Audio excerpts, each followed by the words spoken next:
Depuis le 17 août 2015, la loi Rebsamen change la donne en matière de dialogue social dans les entreprises. La mise en place de la délégation unique du personnel se voit étendue aux entreprises de moins de 300 salariés, contre 200 jusqu'alors.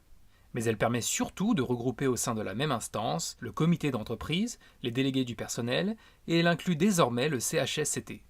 Ce qui va changer, c'est que effectivement, on était dans une forme de jeu de rôle dans les entreprises de moins de 300 salariés, où on avait une réunion de délégués du personnel, ensuite on avait une réunion de comité d'entreprise, puis enfin une réunion du CHSCT. Là, on va pouvoir, dans la même instance, avec les mêmes personnes, aborder les trois questions qui relèvent de la compétence des DP, du CE ou du CHSCT. Le nombre de délégués, titulaires ou suppléants, est déterminé en fonction de l'effectif de l'entreprise, mais peut être augmenté par accord collectif. Ils devront élire un secrétaire et un secrétaire adjoint parmi les membres titulaires. C'est un regroupement qui préserve l'identité, en quelque sorte, l'ADN des trois instances. On simplifie grandement le fonctionnement des instances, en ce sens qu'on aura beaucoup moins de réunions, une réunion bimestrielle. La DUP est réunie au moins une fois tous les 2 mois sur convocation de l'employeur.